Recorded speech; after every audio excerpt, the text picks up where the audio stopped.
Hello everyone. Welcome to our next module of reading. Today we'll be talking about identifying main ideas and supporting details. These type of questions come up in a couple of different places in the writing section, and a lot of students have a little trouble telling the difference between those main ideas and something that is just a detail. Okay, first, the main idea.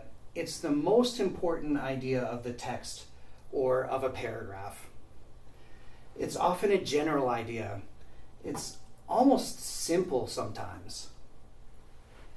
Often you can find the main idea of an article in the title. Sometimes the title actually is the main idea of that whole text.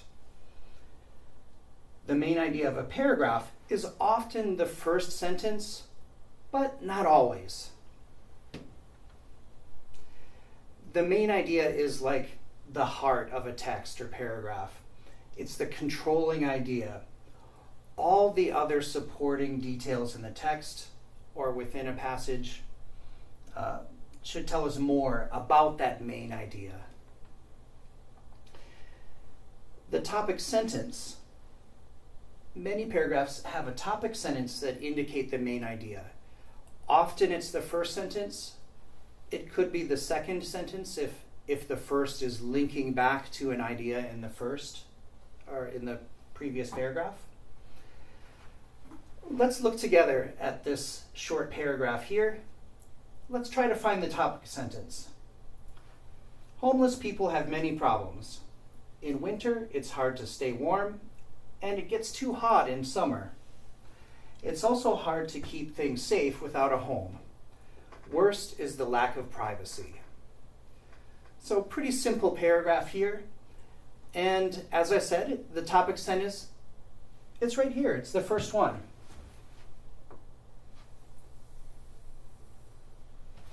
Homeless people have many problems. So as I said, it's a very general idea. It's actually kind of a simple idea. But what makes the paragraph work then are the supporting details that explain that main idea. The supporting details can be thought of kind of like a chair or a table. So this is our main idea here. It's the most important part.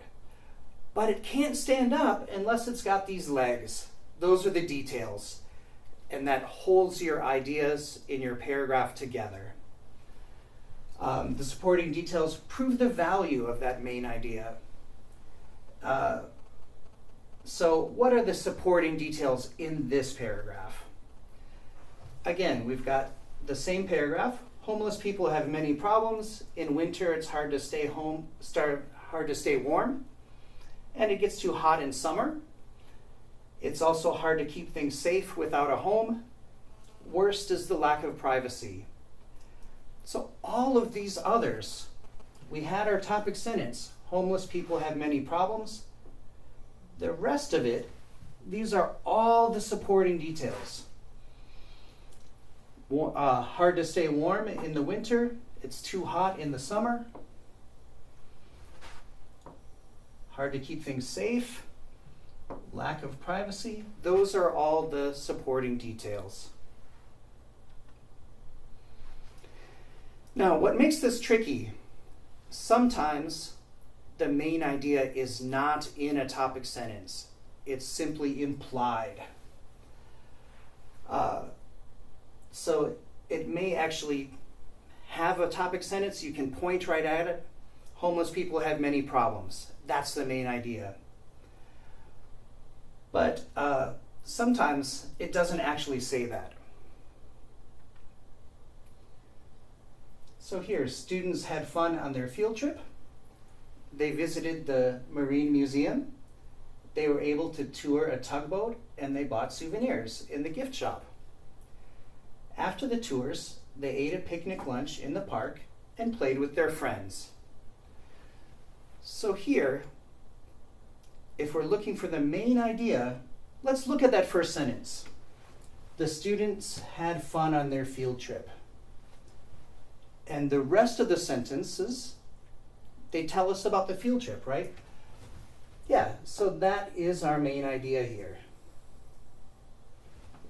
It's stated explicitly right there. Now let's look at this one. The Native Americans used the trees to build their houses. They hunted and trapped animals in the forest for food. They found roots and berries that they could eat. Some plants found in the forest were used for medicine. Well, the main idea isn't really stated here, so we have to think of our own.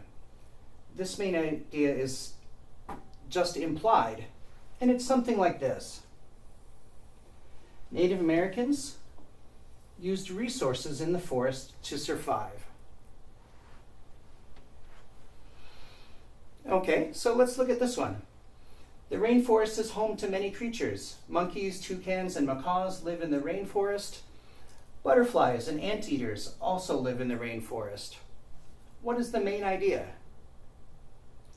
Right there in the first sentence. The rainforest is home to many creatures. And the supporting details give the examples. Okay, another one. Soccer players learn many skills when playing soccer. Soccer players learn how to dribble and pass the ball. They also learn how to control the ball so they can eventually score. Most importantly, soccer players learn how to work together with their teammates. So what is the main idea here? Again, right at the front. Soccer players learn many skills when playing soccer. And the rest are just details. So the next one has an implied main idea. It's not stated in this paragraph. Swimming is one thing that can be done at the beach. Snorkeling is another thing that can be enjoyed. Playing beach volleyball can be a lot of fun. It is also fun to look for shells. Some people simply like to sunbathe. There isn't a main idea that's actually written in this paragraph. But that doesn't mean it doesn't have a main idea. The main idea here, again, it's general and it's simple. There are many things to do at the beach. So you'll come across these kind of questions. What is the main idea of this article? Another place you'll see this, some of your articles don't have a title. That's going to be a hint. One of those questions, what is the main idea of this article? And it may ask you to choose, what is the best title for this article? So you'll see that in a couple of different ways. Go to your content area now and practice identifying the main idea of the articles, or it may ask sometimes for a main idea of a particular paragraph. What is the main idea of paragraph 2? All right, give it a try and good luck.